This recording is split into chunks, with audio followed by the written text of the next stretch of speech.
నమస్తే అందరికీ, welcome to PJ digital news. April 13కు సంబంధించి ప్రధాన వార్తలు ఏమున్నాయో ఒకసారి చూద్దాం రండి. ఆంధ్రజ్యోతి పేపర్ చూద్దాం. రాష్ట్రపతికి గడువు, గవర్నర్ పంపే బిల్లుపై 3 నెలల్లోగా నిర్ణయం తీసుకోవాలి. సుప్రీంకోర్టు దేశ చరిత్రలో తొలిసారి రాష్ట్రపతికి గడువు నిర్దేశించిన సర్వోన్నత న్యాయస్థానం.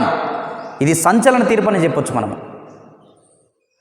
దేశ చరిత్రలోనే, భారతదేశ చరిత్రలోనే రాష్ట్రపతికి గడువు విధించడం సర్వోన్నత న్యాయస్థానం. అది కూడా ఇదే తొలిసారి అని చెప్పి కూడా చెప్పుకోవచ్చు. మనం ఒకసారి చూద్దాం ఏం జరిగిందో. జాప్యమైతే కారణాలు రాష్ట్ర ప్రభుత్వాలకు తెలపాలి. గవర్నర్లకే కాదు రాష్ట్రపతికి కూడా సంపూర్ణ వీటో అధికారం ఎంతమాత్రం లేదు. బిల్లులలో రాజ్యాంగ విరుద్ధ అంశాలున్నట్టు భావిస్తే సుప్రీంకు పంపి సలహా తీసుకోవాలి. శ్రీలంకలో ఇదే విధానం అమలులో ఉంది. గడువులోగా రాష్ట్రపతి నిర్ణయం తీసుకోకపోతే రాష్ట్ర ప్రభుత్వాలు కోర్టుల్ని ఆశ్రయించవచ్చు. రాజ్యాంగపరమైన అంశాలు ఇమిడి ఉన్న బిల్లులపై ముందే కేంద్ర ప్రభుత్వాన్ని సంప్రదించాలి. కేంద్రం అడిగే ప్రశ్నలకు వేగంగా సమాధానాలిచ్చి సూచనల్ని పరిగణలోకి తీసుకోవాలి. తమిళనాడు వర్సెస్ గవర్నర్ కేసులో సుప్రీంకోర్టు పూర్తి తీర్పు చూడొచ్చు. బిల్లులు జాప్యం జరగద్దు అని చెప్పి, అంటే రాష్ట్ర ప్రభుత్వం ఆమోదించి, రాష్ట్ర అసెంబ్లీ ఆమోదించి, రాష్ట్రపతి ఆమోద ముద్ర కోసం పంపిన బిల్లులు అనేటి జాప్యం జరగొద్దని చెప్పి కూడా, దానికి కూడా గడువు ఉండాలని చెప్పి కూడా సుప్రీంకోర్టు సర్వోన్నత న్యాయస్థానం అయితే తమిళనాడు వర్సెస్ గవర్నర్ కేసులో తీర్పు అయితే ఇచ్చింది. ఒకసారి చూద్దాం.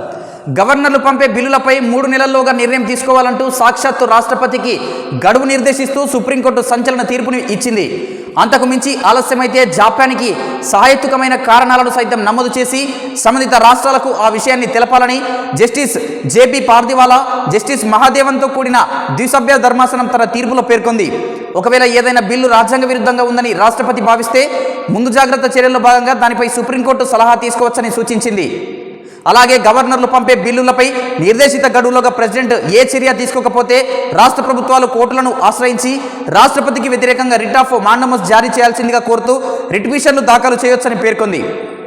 చూడొచ్చు, ఒకవేళ రాష్ట్ర ప్రభుత్వానికి సంబంధించి బిల్లులు పంపినట్లయితే ఆ బిల్లు రాష్ట్రపతి 3 నెలల్లోగా ఆమోదించకపోతే రాష్ట్రాలు కోర్టుని సంప్రదించవచ్చు, సుప్రీంకోర్టును.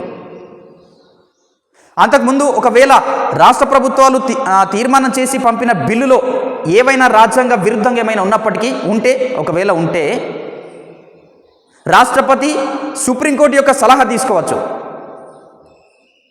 మనకు రాజ్యాంగంలో పేర్కొన్నారు, ఆర్టికల్ 143 ప్రకారంగా రాష్ట్రపతి గారు సుప్రీంకోర్టు యొక్క సలహా తీసుకోవచ్చు.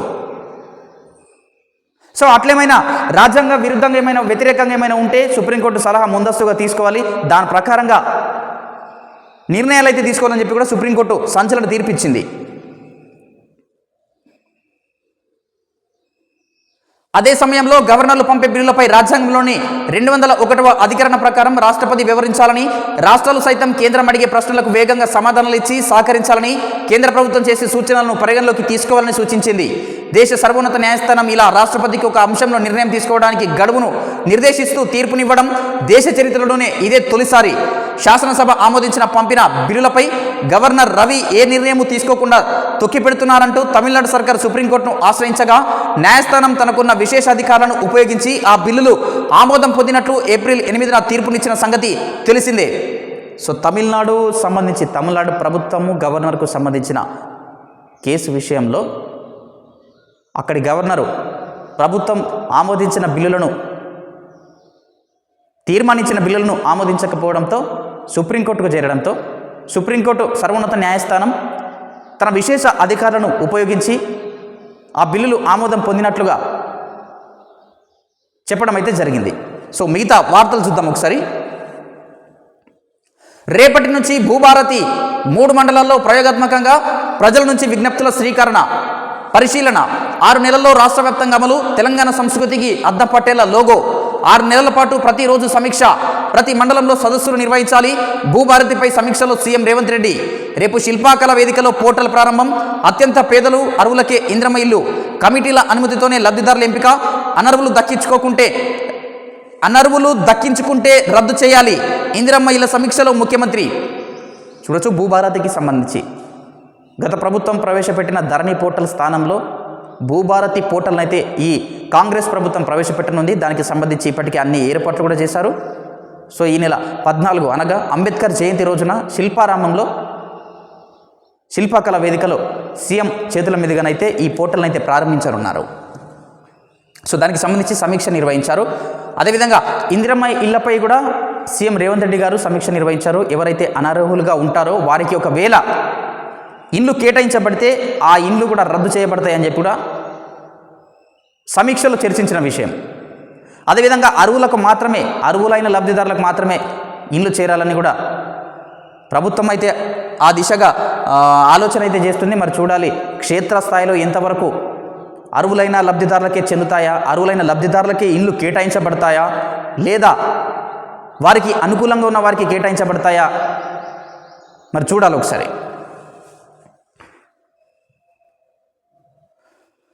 కొమ్మ రెమ్మ కన్నీరు, గుండెపోటుతో వనజీవ రామయ్య కన్నుమూత, 1 కోటికి పైగా మొక్కలు నాటి దేశ విదేశాల్లో ఖ్యాతి. చెప్పొచ్చు, చెట్లను నాటండి, ప్రాణాన్ని కాపాడండి అని చెప్పి నినాదిస్తూ 1 కోటికి పైగా మొక్కలు నాటిన దరిపల్లి రామయ్య, ఈయన అసలు పేరు దరిపల్లి రామయ్య. ఈయన చెట్లు నాటడంతో ఆయనకు వనజీవి రామయ్యగా పేరు వచ్చింది. ఒక సాధారణ రైతు ఆయన, ఒక సాధారణ మనిషి, ఖమ్మం రూరల్కు చెందిన వ్యక్తి. ఈయన 1 కోటికి పైగా మొక్కలు నాటారు, ఎంతో ఆదర్శంగా నిలిచారు. ఈయన గారి సేవలను గుర్తిస్తూ 2017లోనే కేంద్ర సర్కారు పద్మశ్రీ ప్రకటించింది ఈయనకు. సో నిన్న గుండెపోటుతో ఆయననైతే మృతి చెందడం జరిగింది. సో ఆయన పవిత్ర ఆత్మకు శాంతి చేకూరాలని కూడా మనమంతా కూడా ప్రార్థించాలి. బెంగాల్లో భారీగా హింస, వక్ఫ్ చట్టానికి వ్యతిరేకంగా ఆందోళనలు, హింసాత్మకంగా 3 మృతి, రాష్ట్రంలో వక్ఫ్ చట్టాన్ని అమలు చేయం మమత. సో వక్ఫ్ సవరణ బిల్లు 2025కు సంబంధించి పార్లమెంటు ఉభయ సభల్లో తీర్మానం చేశారు, ఆమోదం వేశారు. సో ఆ చట్టానికి వ్యతిరేకంగానైతే బెంగాల్లో తీవ్రస్థాయిలో ఆందోళనలు మొదలయ్యాయి. అటు ఈ హింసాకాండలో 3 కూడా మృతి చెందారు. అక్కడి రాష్ట్ర ముఖ్యమంత్రి మమతా గారు చెప్తున్నారు, మేము ఇక్కడ ఈ చట్టాన్ని అమలు చేయలేమని. చూడాలి మరి ఏం జరుగుతుందో బెంగాల్లో.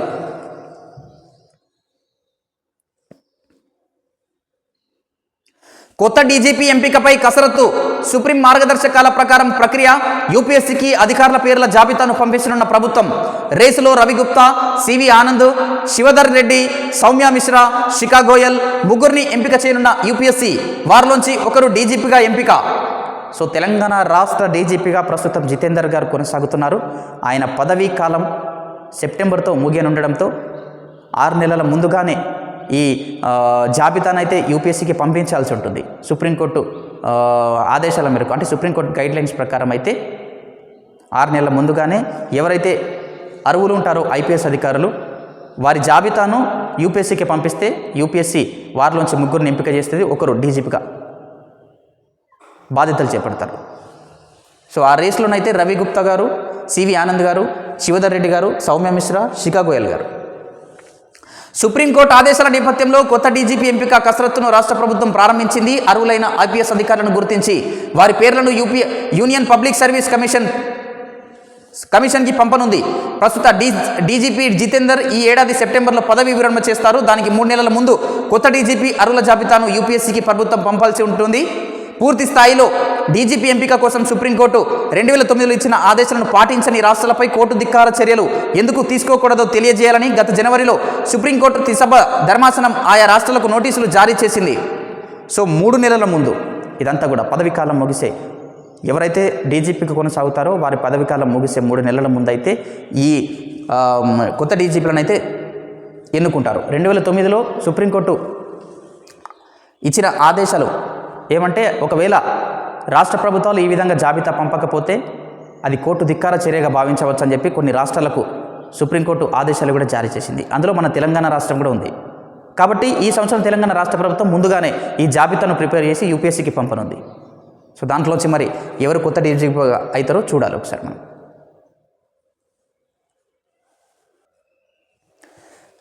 నెక్స్ట్ వార్త చూద్దాం. గవర్నర్ ఆమోదం లేకుండానే 10 బిల్లులు చట్టాలయ్యాయి. గెజిట్ ప్రకటించిన తమిళనాడు సర్కారు. సుప్రీం సంచలన తీర్పుతో నోటిఫికేషన్. దేశ చరిత్రలోనే తొలిసారిగా నిర్ణయం. తమిళనాడు ప్రభుత్వం వర్సెస్ అక్కడి గవర్నర్. ఇది గత కొన్ని సంవత్సరాలుగా ఈ వివాదం అయితే కొనసాగుతుంది. సో ఈ నేపథ్యంలో అక్కడి సర్కారు తీర్మానించిన 10 బిల్లులను గవర్నరు ఆమోదించకుండా ఉంచడంతో ఆ కేసు అనేది సుప్రీంకోర్టుకు వెళ్ళింది. దీంతో సుప్రీంకోర్టు సంచలన తీర్పిచ్చింది. గవర్నర్ ఆమోదం లేకుండానే ఆ బిల్లులన్నీ కూడా ఆమోదం పొందాయి. ఒకసారి చూద్దాం. గవర్నర్ రాష్ట్రపతి సంతకం లేకుండా దేశంలోనే తొలిసారిగా తమిళనాట 10 బిల్లులు చట్టరూపం దాల్చాయి. ఈ మేరకు స్టాలిన్ ప్రభుత్వం శనివారం గెజెట్ వెలువరించింది. తమిళనాడు ప్రభుత్వంతో పెడమోహంగా ఉంటున్న గవర్నర్ ఆర్ఎన్ రవి సుదీర్ఘకాలంగా 10 బిల్లులు పెండింగ్లో పెట్టడంపై సుప్రీంకోర్టు ఇటీవల తీవ్ర ఆగ్రహం వ్యక్తం చేసిన విషయం తెలిసిందే. అంతేగాక 2023 నవంబర్ 18నే ఆ బిల్లుల్ని గవర్నర్ ఆమోదించినట్లు పరిగణించాలని స్పష్టం చేసింది. ఈ తీర్పు కాపీని సుప్రీంకోర్టు వెబ్సైట్లో అప్లోడ్ చేసిన వెంటనే తమిళనాడు ప్రభుత్వం గెజిట్ నోటిఫికేషన్ విడుదల చేసింది. ఆ 10 బిల్లులు చట్టరూపం దాల్చినట్లు అందులో ప్రకటించింది. దీంతో రాష్ట్రంలోని విశ్వవిద్యాలయాలన్నింటికీ ఇకపై ముఖ్యమంత్రి ఛాన్సలర్గా వ్యవహరిస్తారు. సో అక్కడి ఆ బిల్లులో భాగంగా ఇది గవర్నర్కు ఉండాల్సిన కొన్ని అధికారాలపై కోత విధించడం అనే చెప్పొచ్చు. దీన్ని సర్వసాధారణంగా రాష్ట్రంలో విశ్వవిద్యాలయాలకు ఛాన్సలర్గా సంబంధిత గవర్నర్ వ్యవహరిస్తారు. కానీ తమిళనాడులో అట్లా కాకుండా గవర్నర్ అధికారాల ప్లేస్లో ప్రభుత్వ అధికారాలు ఉండాలని చెప్పి కూడా బిల్లు ప్రవేశపెట్టారు. ఆ బిల్లు గత కొన్ని నెలలుగా అది పెండింగ్లో ఉంచడంతో సుప్రీంకోర్టుకు చేరింది. సుప్రీంకోర్టు అయితే డైరెక్ట్ వీరి ఆమోదం లేకుండానే కార్యరూపం దాల్చేశాయి. ఆ బిల్లులు ఏమేమో చూద్దాం ఒకసారి. 10 బిల్లులు. Tamil Nadu veterinary and animal sciences university bill అది మొదటిది. తమిళనాడు ఫిషరీస్ వర్సిటీ సవరణ బిల్లు రెండవది. మూడవది మద్రాసు విశ్వవిద్యాలయం సవరణ బిల్లు 2022 ఏప్రిల్లో డిఎంకే ప్రభుత్వం ఆమోదించిన ఈ బిల్లును వీసీల నియామకంతో పాటు గవర్నరు ఛాన్సలర్ పదవి నుంచి తొలగించే అధికారాన్ని రాష్ట్ర ప్రభుత్వానికి ఇచ్చే ఉద్దేశంతో ప్రవేశపెట్టారు. మూడవది. తమిళనాడు వ్యవసాయ వర్సిటీస్ బిల్లు 4వది. 5వది Tamil Nadu doctor Ambedkar law university bill. 6వది తమిళనాడు డాక్టర్ ఎంజీఆర్ వైద్య విశ్వవిద్యాలయం బిల్లు. 7వది తమిళనాడు విశ్వవిద్యాలయం బిల్లు. 8వది Tamil Nadu veterinary and animal sciences varsity bill. 9 Siddha వైద్య విశ్వవిద్యాలయ బిల్లు. 10వది అన్నా విశ్వవిద్యాలయం బిల్లు. ఇక్కడ ఒక చిన్న విషయం, ఇది 3వది మద్రాసు విశ్వవిద్యాలయానికి సంబంధించిన బిల్లు. ఈ విషయంలోనే ఛాన్సలర్కు సంబంధించి అధికారులను అయితే కోత విధించనున్నారు. ప్రసూతి మరణాల్లో 2వ స్థానంలో భారత్. ప్రసూతి మరణాలు గర్భిణీ స్త్రీలకు సంబంధించి 1,00,000 మంది ఈ స్త్రీలను పరిగణలోకి తీసుకొని అందులో ఎంతమంది మృతి చెందరు అనేది సంవత్సరానికి దీని లెక్క కడుతుంటారు. ఈ ప్రసూతి మరణాల స్థానంలో భారత్ 2వ స్థానంకు చేరుకోవడం ఇది కొంత ఆందోళనకరణ విషయమని చెప్పొచ్చు. ప్రపంచవ్యాప్తంగా సంభవిస్తున్న ప్రసూతి మరణాలపై దేశాలన్నీ దృష్టి పెట్టాల్సిన అవసరం ఉందని ప్రపంచ ఆరోగ్య సంస్థ WHO సూచించింది. 2000 నుంచి 2023 వరకు ఉన్న ప్రసూతి మరణాల సరళిపై ఓ నివేదిక విడుదల చేసింది. నివారించదగ్గ పరిస్థితుల్లో కూడా 2023లో ప్రపంచవ్యాప్తంగా రోజుకు సగటున 700 ప్రసూతి మరణాలు సంభవించాయని అందులో వెల్లడించింది. ఆ ఏడాది నైజీరియాలో 75,000 మాతృ మరణాలు నమోదవగా ప్రపంచవ్యాప్తంగా ఆ దేశం ప్రథమ స్థానంలో నిలిచింది. ఇక 19,000 మరణాలతో భారత్, రిపబ్లిక్ ఆఫ్ కాంగో 2వ స్థానంలో ఉన్నాయి. పాకిస్తాన్ 11,000 మరణాలు సంభవించాయని నివేదిక పేర్కొంది. ఈ 4 దేశాల్లోని మరణాలే ప్రపంచవ్యాప్త మరణాల్లో సుమారు సగం ఉన్నాయని తెలిపింది. మొదటి స్థానంలో ప్రపంచవ్యాప్తంగా రోజుకు సగటున 700 ప్రసూతి మరణాలు సంభవించాయని, అది ఎక్కడ? ఈ 2023లో. అదేవిధంగా అదే ఏడాదిలో నైజీరియాలో 75,000 మాతృ మరణాలు నమోదవగా ప్రపంచవ్యాప్తంగా దేశం ప్రథమ స్థానంలో ఉంది. 75,000 మరణాలతోటి నైజీరియా మొదటి స్థానంలో ఉంటే మన భారత్ ఎంతో స్థానము? 19,000 మరణాలతోటి భారత్తో పాటు రిపబ్లిక్ ఆఫ్ కాంగో 2వ స్థానంలో ఉన్నాయి. సో ఈ మరణాలను కట్టడి చేయాల్సిన అవసరం కూడా ఎంతైనా ఉంది. అంటే ప్రసవ సమయంలో మృతి చెందే వారు మీ ప్రసూతి మరణాలను కూడా చెప్పొచ్చు మనం. ఈ బెంగాల్లో ఒకసారి చూడండి ఎంత హింస జరుగుతుందో. వక్ఫ్ సవరణ బిల్లుకు సంబంధించి వ్యతిరేకంగా ఇప్పటికే ముర్షిదాబాద్ జిల్లాలో 3 మృతి చెందారని చెప్పి కూడా. సో ఇది జిల్లా వార్తలకు వస్తే, నిజామాబాద్ ఇందూరులో హనుమాన్ జయంతి వేడుకలు అంగరంగ వైభవంగా జరిగాయని చెప్పొచ్చు. ఇదంతా కూడా చూడొచ్చు. ఇది జనమా కాషాయ వనమా అన్నట్లుగా కూడా తలపిస్తున్న పరిస్థితి. సో నిన్న శోభాయాత్ర హనుమాన్ జయంతి సందర్భంగా నిర్వహించిన భారీ శోభాయాత్రనైతే అంగరంగ వైభవంగా అయితే సాగింది. భారీ సంఖ్యలో ప్రజలు కూడా తరలివచ్చారు, భక్తులంతా కూడా.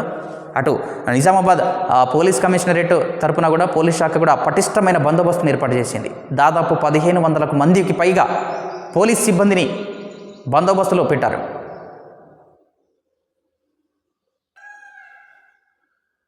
సో ఇది నిజామాబాద్కి సంబంధించి ఒకసారి చూడొచ్చు. రైల్వే బ్రిడ్జ్ వద్ద శోభయాత్రలో యువకులు భారీ సంఖ్యలో ఇది చూడొచ్చు. నగరం కాషాయమయం. శోభయమనంగా వీర హనుమాన్ విజయయాత్ర పూజలు చేసిన MP Arvind, urban MLA Dhanpal Suryanarayana. MP అరవింద్తో పాటు urban MLA Dhanpal Suryanarayana, BJP జిల్లా అధ్యక్షులు కులచారి దినేష్ గారు, వీళ్ళంతా కూడా. సో నిన్న ఈ విధంగా హనుమాన్ జయంతి ఇందూరులో ఒక ప్రత్యేకత ఉంది. పెద్ద సంఖ్యలో నిజామాబాద్కు ముందు పేరు అంటే గతంలో ఉన్న పేరు ఇందూరు. సో ఇప్పటికీ కొంతమంది ఇందూరు అని పిలుస్తుంటారు. సో ఈ ఇందూరులో హనుమాన్ జయంతి వేడుకలు అయితే ఒక వేడుకగా ఒక సంబురంగా నిర్వహిస్తారు. సో నిన్న విజయవంతంగా హనుమాన్ జయంతి వేడుకలు అయితే నిర్వహించారు. సో ఇది ఆంధ్రజ్యోతి పేపర్కు సంబంధించి. నెక్స్ట్ వేరే పేపర్ చూద్దాం, వెలుగు పేపర్ చూద్దాం ఒకసారి. ఇండియా వైపు చైనా చూపు. ఇది అంతర్జాతీయ విషయానికి. మరిన్ని దేశీయ ప్రోడక్టులను దిగుమతి చేసుకునేందుకు రెడీ, మన కంపెనీలకు వెల్కమ్. ట్రంప్ టారిఫ్ వార్తో ఇతర దేశాలకు దగ్గరవుతున్న డ్రాగన్ కంట్రీ. చైనాతో మన వాణిజ్య లోటు 8.60 లక్షల కోట్లపైనే. అటు అమెరికాకు సంబంధించి టారిఫ్లు విధించడం, అమెరికా అధ్యక్షుడు ట్రంప్ టారిఫ్లు విధించడంతో అన్ని దేశాలన్నీ కూడా వారితో కొంత సత్సంబంధాలు అయితే తగ్గుతున్నాయని చెప్పొచ్చు. సో ఈ నేపథ్యంలో ఇతర దేశాలతో అయితే ఈ బిల్డ్ అయితే ఈ సత్సంబంధాలు అయితే కొనసాగుతున్నాయి, పెరుగుతున్నాయి మళ్ళీ. సో మనకు గతంలో కాస్త వివాదాస్పద సంఘటనలు అయితే జరిగాయి చైనాకు భారత్కు మధ్య. అయినప్పటికీ చైనా ఇప్పుడు భారత్ వైపు చూస్తుంది. ఎందుకంటే అటు అమెరికా టారిఫ్లు విధించింది కాబట్టి. భారత్లో పరిస్థితులు వీరికి అనుకూలంగా ఉన్నాయి కాబట్టి చైనా మాత్రం భారత్ వైపు చూస్తుందని చెప్పి కూడా ఒక ఆర్టికలు. అమెరికాతో వాణిజ్య యుద్ధం ముదురుతుండడంతో చైనా ఇండియా వైపు చూస్తుంది. వాణిజ్యాన్ని పెంచుకోవాలని ప్లాన్ చేస్తుంది. కానీ చైనాతో ఇండియా వాణిజ్య లోటు $100 బిలియన్ పైనే ఉంది. ఇరు దేశాల మధ్య వాణిజ్య బంధం బలోపేతం కావడంలో ఇది అడ్డంకిగా మారింది. చైనా యుఎస్ మధ్య 2024లో $582 బిలియన్ వాణిజ్యం జరగగా అమెరికా వాణిజ్య లోటు $295 బిలియన్ ఉంది. దీన్ని తగ్గించేందుకు డొనాల్డ్ ట్రంప్ చైనీస్ ప్రాడక్టులపై 145% టారిఫ్లను వేస్తామని ప్రకటించారు. ఇండియాతో బంధాన్ని బలోపేతం చేసుకోవాలంటే వాణిజ్య లోటు సమస్యను చైనా పరిష్కరించాల్సి ఉంటుందని ఎనలిస్టులు భావిస్తున్నారు. సో వాణిజ్య లోటు అనేది ఇండియాతో దాదాపు 100 బిలియన్ల పైననే ఉంది. వాణిజ్య లోటును తగ్గిస్తే ఖచ్చితంగా ఈ చైనా అనేది భారతదేశంతో ఒప్పందాలు చేసుకోవచ్చు, పెట్టుబడులకు అయితే అంటే దానికైతే అవకాశం అయితే ఉంటుంది. అటు అమెరికాతో కూడా పెద్ద స్థాయిలో వాణిజ్య లోటు ఉండడంతో అక్కడి అమెరికా ప్రభుత్వం ఏం చేసింది, చైనాపై దాదాపు 145% టారిఫ్లు విధించింది. సో దీంతో అయితే అక్కడి నుంచి చైనా విరమించుకొని ఇటు భారత్ వైపు అయితే చూస్తుంది. మిగతా వార్తలు ఏమున్నాయి? ఆహార ఉత్పత్తుల రంగంలో 16,000 కోట్ల పెట్టుబడులు, 7,000 ఎకరాల్లో ఫుడ్ ప్రాసెస్ జోన్లు వెల్లడించిన మంత్రి శ్రీధర్ బాబు. తెలంగాణ రాష్ట్రానికి సంబంధించి ఫుడ్ ఏ ఫేర్ 2వ ఎడిషన్ పోస్టర్ విడుదల. 16,000 కోట్లతోటైతే 7,000 ఎకరాల్లో ఫుడ్ ప్రాసెస్ జోన్లను అయితే ఏర్పాటు చేయనున్నట్లు చెప్తున్నారు. ఇది తెలంగాణ రాష్ట్ర ప్రభుత్వానికి ఒక శుభసూచకమని కూడా చెప్పొచ్చు. తెలంగాణ ఆహార వ్యవసాయ ప్రాసెసింగ్ రంగం వేగంగా అభివృద్ధి చెందుతుందని, ఆహార ఉత్పత్తుల రంగంలో 15,919 కోట్ల పెట్టుబడులు ప్రస్తుతం వివిధ దశల్లో ఉన్నాయని రాష్ట్ర ఎలక్ట్రానిక్స్ ఐటీ శాఖల మంత్రి శ్రీధర్ బాబు వెల్లడించారు. బ్రిడ్జ్ ఎగ్జిబిషన్ ఆధ్వర్యంలో తెలంగాణ రాష్ట్ర ప్రభుత్వం హైటెక్స్ ఎగ్జిబిషన్ సహకారంతో తెలంగాణ ఫుడ్ ప్రాసెసింగ్ సొసైటీ ప్రధాన భాగస్వామిగా నిర్వహించే ఫుడ్ ఏ ఫేర్ 2వ ఎడిషన్ పోస్టర్ను హైదరాబాద్లో శనివారం ఆయన విడుదల చేసిన అనంతరం మాట్లాడారు. దాదాపు 7,150 ఎకరాల విస్తీర్ణంలో 14 ప్రత్యేక ఫుడ్ ప్రాసెస్ జోన్లను తమ ప్రభుత్వం ఏర్పాటు చేసిందని ప్రకటించారు. పారిశ్రామికవేత్తలకు అత్యుత్తమ టెక్నాలజీ, ప్రపంచ స్థాయి శిక్షణ, పరిజ్ఞానం, మార్కెట్ యాక్సెస్ను అందించడానికి కట్టుబడి ఉందని స్పష్టం చేశారు. దాదాపు 7,150 ఎకరాల్లో ఈ ఫుడ్ ప్రాసెస్ జోన్లను అయితే ఏర్పాటు చేయనున్నట్లు రాష్ట్ర ప్రభుత్వం. యూపీఐ సర్వీసులకు అంతరాయం. సో నేను యూపీఐ సర్వీసులకు సంబంధించి కొంత అంతరాయం అయితే ఏర్పడింది. యూనిఫైడ్ పేమెంట్స్ ఇంటర్ఫేస్ సర్వీసులు శనివారం ఉదయం మొరాయించాయి. దేశమంతటా యూపీఐ పనిచేయలేదు. లక్షలాది వినియోగదారులు ఆన్లైన్ చెల్లింపులు చేయడంలో ఇబ్బంది పడ్డారు. టెక్నికల్ సమస్య తలెత్తడంతో యూపీఐ ద్వారా డబ్బులు పంపడం, తీసుకోవడంలో ఇబ్బందులు ఎదురయ్యాయి. ఈ ఏడాది మార్చి 26న కూడా యూపీఐ దాదాపు 3 గంటల పాటు పనిచేయలేదు. సో టెక్నాలజీ పెరుగుతున్న నేపథ్యంలో ఆఫ్లైన్లో బ్యాంకుకు వెళ్లకుండా వినియోగదారులంతా కూడా మొబైల్ ఫోన్లలోనే యూపీఐ యూనిఫైడ్ పేమెంట్ ఇంటర్ఫేస్తో ఫోన్పేలు, గూగుల్ పేలు అంటూ ట్రాన్సాక్షన్లు వితిన్ సెకండ్స్లో జరిపేస్తున్నారు. సో ఇదంతా కొనసాగుతున్న నేపథ్యంలో ఒక్కసారిగా అంతరాయం ఏర్పడంతో వినియోగదారులంతా కూడా ఆందోళన చెందిన పరిస్థితి. సో గత నెల 26న కూడా ఇట్లాంటి అంతరాయమే ఏర్పడింది. కొన్ని టెక్నికల్ సమస్యలే కారణం అంటున్నారు వాళ్ళు.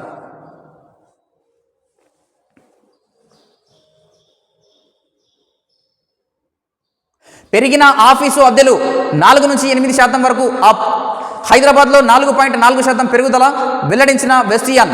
మన దేశంలోని 7 ముఖ్యమైన సిటీల్లో ఆఫీసు స్థలాల అద్దె 2024లో ఏడాదిలో లెక్కన 4 నుంచి 8% పెరిగింది. రియల్ ఎస్టేట్ కన్సల్టెంట్ వెస్టియన్ రిపోర్టు ప్రకారం ముంబైలో నెలకు సగటున ఆఫీస్ అద్దె 6.7% పెరిగి చదరపడుగుకు $1.6 చేరుకుంది. అంటే $1.6 అంటే దాదాపు 132 రూపాయలు మన భారత్ రూపీ.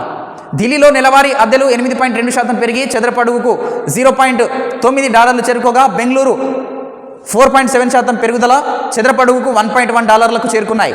2024లో పూణేలో సగటు నెలవారీ ఆఫీస్ అద్దె చదరపడుగు $1గా ఉంది. ఇది ఏడాది లెక్కన 4.5% పెరిగింది. సో ఈ అద్దెలైతే పెరుగుదల 4 నుంచి 8% అయితే పెరుగుదల కనిపిస్తుందని చెప్పొచ్చు. 6.7% పెరిగి చదరపడుగుకు $1.6 అయితే చేరింది. ఇది ముంబైలో. మన హైదరాబాద్లో కూడా 4 నుంచి 8% అయితే ఈ అద్దెలు అయితే పెరిగాయి. సో ఇది మరి చూడాలి. మిగతా వార్తలు ఏమున్నాయి?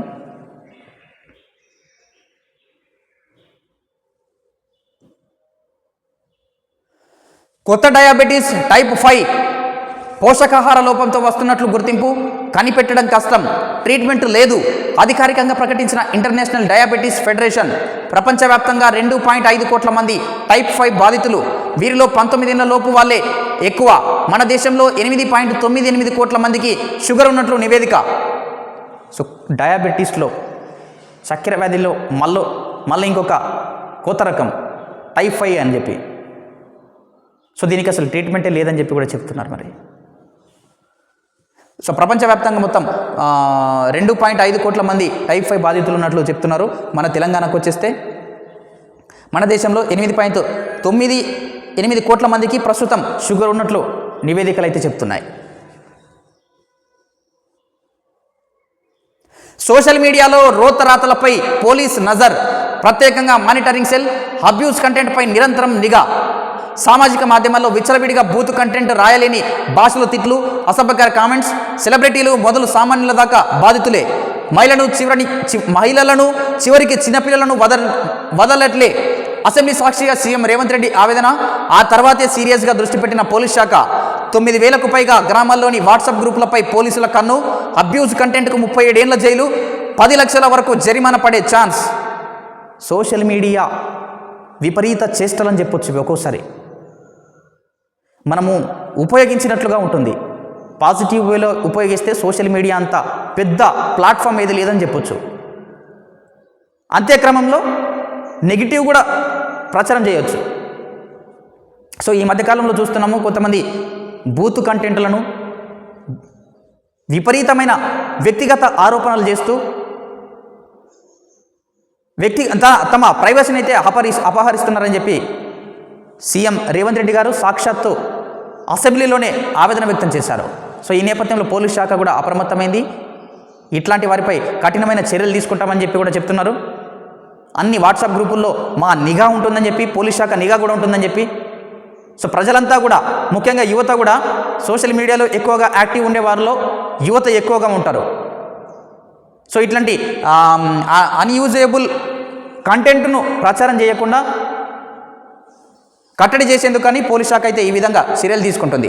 స్టేషన్ గన్పూర్ ఎమ్మెల్యే కడియం శ్రీహరిపై రాజకీయ ప్రత్యర్థులు కొంతకాలంగా సోషల్ మీడియాలో అసభ్యకర పోస్టులు, బూతు కామెంట్లతో దాడి చేస్తున్నారు. కడియం పట్టించుకోకపోవడంతో తాజాగా ఆయన తల్లిని టార్గెట్ చేశారు.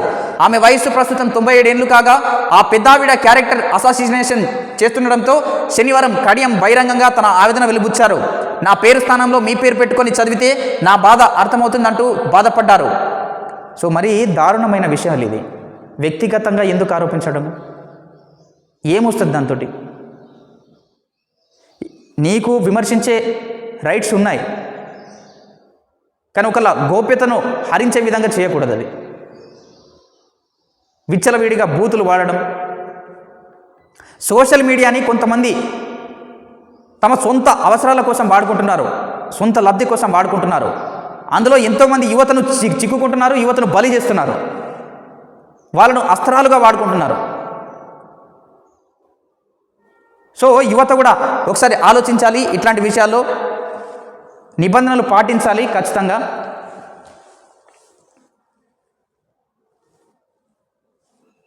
మిగతా వార్తలు ఏమున్నాయో చూద్దాం ఒకసారి.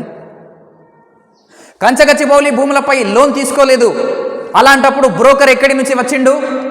కేటీఆర్ ఆరోపణలకు మంత్రి శ్రీధర్ బాబు కౌంటర్.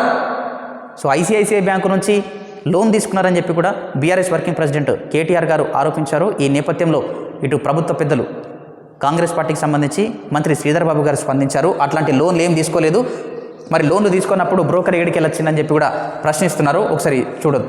కంచగచ్చిబౌలి భూములపై 10,000 కోట్ల రుణం తీసుకున్నట్లు ప్రభుత్వంపై కేటీఆర్ చేస్తున్న ప్రచారంలో ఎలాంటి వాస్తవం లేదని ఐటీ పరిశ్రమల శాఖ మంత్రి శ్రీధర్ బాబు అన్నారు. ఇంతవరకు తాము ఆ భూమిపై ఎలాంటి అప్పు తీసుకోలేదని, అలాంటిది కేటీఆర్ చెప్తున్న బ్రోకర్ ఎక్కడ ఉంటాడని ఆయన ప్రశ్నించారు. లిటిగేషన్ భూమిపై అప్పు ఎట్లా తీసుకుంటారని కేటీఆర్ ప్రశ్నిస్తున్నాడు. ఆ భూమి ప్రభుత్వానిదేనని సుప్రీంకోర్టు చెప్పాక, పైగా ఆ భూమిపై ఎలాంటి వ్యాజ్యాలు లేనప్పుడు ఎట్లా లిటిగేషన్ భూములు అవుతాయి? అసలు ఆ ల్యాండ్పై మేము అప్పే తీసుకోలేదు. ప్రభుత్వాన్ని బద్నాం చేయడానికి, ఫ్యూచర్ సిటీని ముందుకు తీసుకెళ్లకుండా అడ్డుకునేందుకు బీఆర్ఎస్ నాయకులు అడుగడుగున కుట్రలు చేస్తున్నారని మండిపడ్డారు. చూడొచ్చు వాళ్ళ విమర్శలకు వీరు సమాధానాలు ఇవ్వడం. అసలు లోనే తీసుకోలేదు, ఇంకా బ్రోకర్ ఎక్కడికి వెళ్ళొచ్చిందని చెప్పి కూడా మంత్రి గారు కూడా ప్రశ్నిస్తున్నారు. ఇందిరమ్మ ఇల్లు అనర్హులకు అందొద్దు, స్కీమ్ పేరిట ఎవరైనా దందాలు చేస్తే కేసులు పెట్టండి, అధికారులకు సీఎం రేవంత్ రెడ్డి ఆదేశం. చెప్పడం వరకైతే బాగుంది, మరి అమలులో ఎంతవరకు సాధ్యమవుతుందో చూడాలి మరి. ఎందుకంటే గత ఎన్ని పరిపాలకులు ప్రభుత్వాలు మారినప్పటికీ ఖచ్చితంగా ఈ స్కామ్లు కొనసాగుతున్నాయి.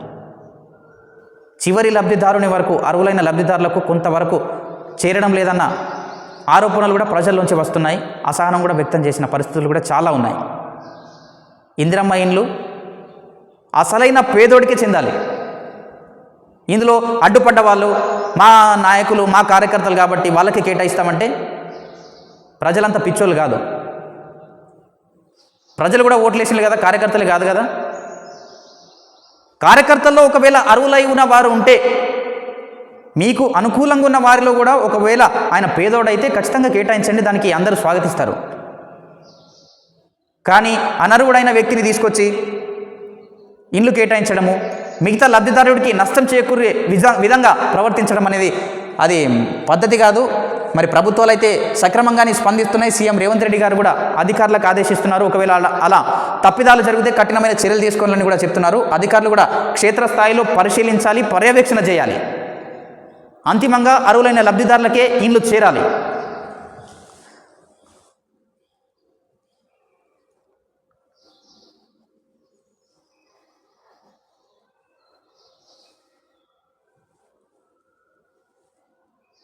మిగతా వార్తలు ఏమున్నాయి ఒక్కసారి చూద్దాం. మేము అధికారంలో ఉన్నప్పుడు భూములు అమ్మినాం, పన్నేతర ఆదాయం కోసం ప్రభుత్వాలకు ఇది తప్పదు. కేటీఆర్ హెచ్యు ల్యాండ్స్ వ్యవహారం దేశంలోని అతిపెద్ద ఫ్రాడ్ అని ఆరోపణ. తాము అధికారంలో ఉన్నప్పుడు భూములు అమ్మామని, అంతకు ముందున్న కాంగ్రెస్ ప్రభుత్వం, అంతకంటే ముందున్న టీడీపీ ప్రభుత్వం కూడా అమ్మాయని, పన్నేతర ఆదాయం కోసం ఏ ప్రభుత్వానికైనా భూములు అమ్మక తప్పదని బీఆర్ఎస్ వర్కింగ్ ప్రెసిడెంట్ కేటీఆర్ అన్నారు. ప్రజలపై పన్నులు వేయలేమని, పన్నేతర ఆదాయమే పెంచుకోవాలని, సంపద ప్రజలకు పెంచాలని పేర్కొన్నారు. సో గత ప్రభుత్వాలు చేశాయి కాబట్టి మేం చేశామని చెప్పి కూడా చెప్తున్నట్లుంది. ఇది మా ప్రభుత్వానికంటే ముందు కాంగ్రెస్ ఉంది, దానికంటే ముందు టీడీపీ ఉంది. ఈ ప్రభుత్వాలు కూడా పన్నేతర సంపద ఆదాయం కోసము భూములు అయితే అమ్మాయి. సో కాబట్టి అక్కడ అది తప్పలేదని చెప్పి కూడా కేటీఆర్ గారు చెప్తున్నారు. కిటకిటలాడిన కొండగట్టు అంజన దర్శనానికి పోటెత్తిన భక్తులు, దీక్షలు విరమించిన మాలాదారులు, స్వామివారి దర్శనం కోసం వేసి చూస్తున్న మాలాదారులు, జై శ్రీరామ్ జై హనుమాన్ నామస్మరణ చేస్తున్న భక్తులు. హనుమాన్ జయంతి సందర్భంగా కొండగట్టుకు భారీ సంఖ్యలో భక్తులు చేరుకున్నారు. ఇప్పటికే హనుమాన్ దీక్ష, హనుమాన్ మాల వేసుకున్న వారు ఎవరైతే ఉన్నారో వారంతా కూడా మాల విరమణ కోసము కొండగట్టు ప్రయాణమయ్యారు. చూడొచ్చు ఎంత పెద్ద సంఖ్యలో వచ్చారు భక్తులు. అక్కడ ప్రాంతమంతా కిక్కిరిసిపోయిందని చెప్పొచ్చు. ప్రభుత్వ ఆసుపత్రుల్లో ఫైర్ సేఫ్టీ తప్పనిసరి, అన్ని ఆసుపత్రుల్లో చలివేంద్రాలు ఏర్పాటు చేయాలి. దామోదర వీడియో కాన్ఫరెన్స్ ద్వారా రివ్యూ సమావేశంలో ఆదేశం. రాష్ట్రంలోని ప్రభుత్వ ఆసుపత్రుల్లో ఫైర్ సేఫ్టీ తప్పనిసరిగా పాటించాలని రాష్ట్ర వైద్యారోగ్య శాఖ మంత్రి దామోదర రాజనరసింహ అధికారులను ఆదేశించారు. షార్ట్ సర్క్యూట్ వల్ల ఎక్కువగా అగ్ని ప్రమాదాలు జరిగే ఆస్కారం ఉంటుందని, అన్ని ఆసుపత్రుల్లో పవర్ కేబుల్స్ను వెంటనే చెక్ చేయించాలని, అవసరమైన చోట పాత వైర్ల స్థానంలో కొత్త వైరింగ్ చేయించాలని సూచించారు. సో ప్రభుత్వ ఆసుపత్రులలో ఫైర్కి సంబంధించి సేఫ్టీ ప్రికాషన్స్ పాటించాలి. అత్యధికంగా విద్యుత్ సమస్యల కారణంగానే అగ్ని ప్రమాదాలు జరుగుతున్నాయని, సో కాబట్టి అందరూ కూడా అప్రమత్తంగా ఉండాలని చెప్పి కూడా వైద్యారోగ్య శాఖ నుంచి. సో ఇది ఏప్రిల్ 13కు సంబంధించి ప్రధాన వార్తలు. చూస్తూనే ఉండండి మన పీజే డిజిటల్ న్యూస్. నేను మీ ప్రదీప్ జిల్లెడ్వార్.